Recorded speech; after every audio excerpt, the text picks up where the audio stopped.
In this video, I would like to go over the activity that you did and actually summarize it and add a little bit. I just want to say that you guys did such a wonderful job at explaining what you saw that I want to use your words to basically summarize everything. And I anonymized people, so if you may see your words you're saying, but under different name. So that's for your privacy reasons, guys. Okay, so the first screen, you had to graph sine function with added values, like 1 on top, added to it 3 and -2. And this is what you got. And then I asked you to describe your conclusions. And here's what some of you wrote. It says, changing the coefficient caused the sinusoidal wave to move up or down the y-axis. The distance between peaks remained the same. Midline just moved according to D. Also, D raises and lowers the graph, raising or lowering the middle line. And this is it, guys. This is what this means. D moves the graph up and down, and it moves the midline with it. All right, so let's continue. Next, I asked you to graph a line with sine function multiplied by different values, and this is the graphs that you got.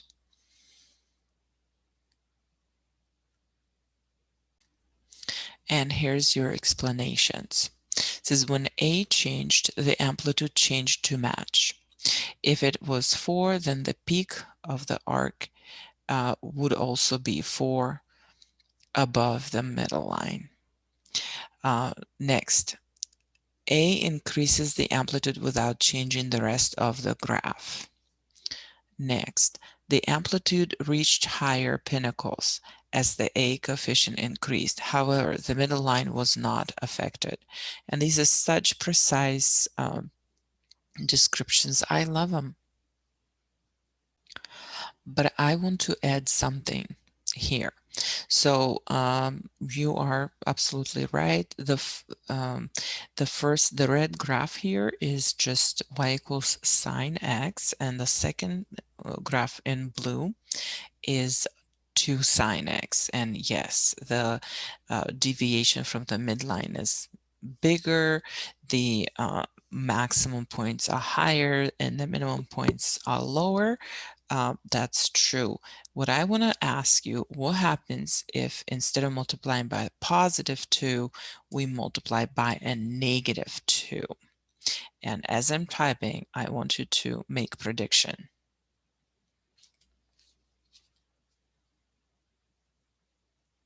And for the -2, now the graph flips, it rotates upside down. I mean, it rotates around the y-axis is the correct terminology. But but that's what I want you to notice. I'm going to actually delete the sine of x and just leave 2 sine of x and -2 sine of x. And they are reflections of each other, the vertical reflections of each other. Okay, so I want you to notice that. And also I want to mention that whatever happens with sine graphs, same thing happens with cosine graphs. So everything that we're talking here also applies to cosine. So for the next exercise, I asked you to graph, to subtract or add values to the argument of the function, to the x, to the input. Okay, so in the first, you were supposed to subtract pi over 4, and then pi, and then add pi over 3, and observe what happens. So let's see what you got. So here we see the beginning of the arch where it crosses the x-axis in this case shifts left or right because of C. If adding to the right, if subtracting to the left. Okay, I would correct this a little bit. When we're adding a positive value, then it shifts to the left. When we're adding a negative value, it shifts to the right because there is a negative sign in the formula. We'll talk about that a little bit more. Okay, next, it shifts the graph left or right, correct? This changes the position of each period or cycle relative to the y-axis. Absolutely right.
So what I want you to notice here is that where does the graph shifts actually? So I have y equals sine x here, and I'm gonna type in y equals sine of x plus pi over 4, I think. Let's see. Plus pi over 4. Yes. Where did the graph shift? And I hope you see that it's actually shifted to the left. Pi over 4 to the left. So the positive pi over 4 shifts the graph to the left. And when we're subtracting pi over 4, it would shift it to the right.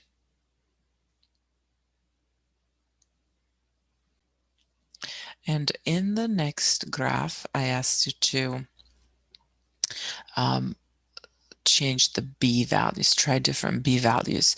So first we tried b equals 2 and b equals 1/2. Let's see what you got. These were the graphs that you got. And let's see what you wrote. Okay, this is, I asked you to discuss what happens with a graph when the argument or input is multiplied by a value greater than 1, that would be 2, and value smaller than 1, that would be 1/2. So responses are when greater than 1 period becomes shorter. When smaller than 1 period becomes longer. Okay, A increases the frequency, B decreases the frequency. Okay, very good. A value smaller than 1, the period gets wider, while a larger value makes the period thinner or more frequent. Okay, very good. You guys are awesome. So I want to add to this a little bit more like formal things. Okay, so how do you find the amplitude? So amplitude actually it is it's halfway between the minimum point and the maximum point, right? Here it is. I mean, here it is. So it's the distance from the mid midline, and the midline cuts this distance in half. So the amplitude would be maximum minus minimum value divided by 2. That makes sense, right? The amplitude, actually the absolute value of amplitude is maximum minus minimum divided by 2. Okay, then about the period, we said that it's changing by coefficient b, but what is the exact relationship between the period and b? And here it is. The period is 2 pi divided by the absolute value of b. And we're going to use letter P for period. Okay, so it is 2 pi divided by the absolute value of b. That's the formula.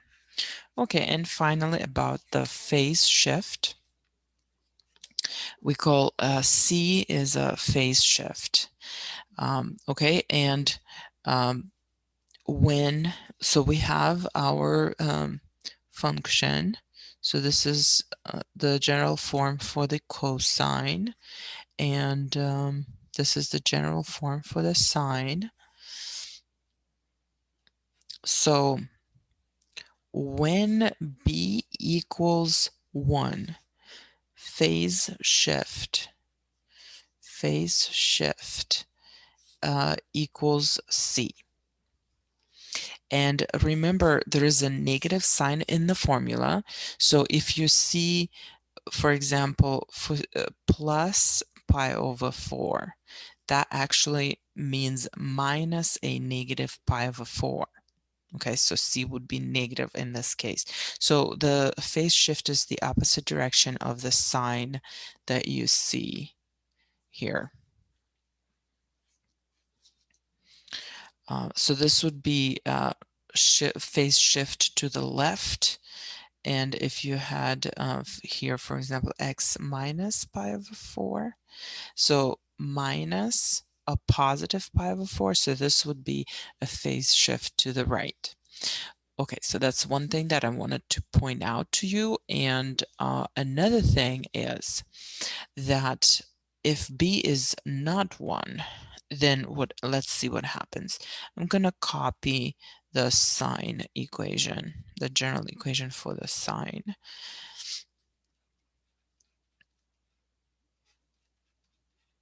All right. So actually the b gets factored out here. And what we get is x minus c over b. And that is your phase shift right now. So just remember this is a formula. The phase shift is c divided by b. Okay, so always. So if b is 1, this is just going to be c. And if b is something else, then you have to divide your c by the b in order to get the phase shift.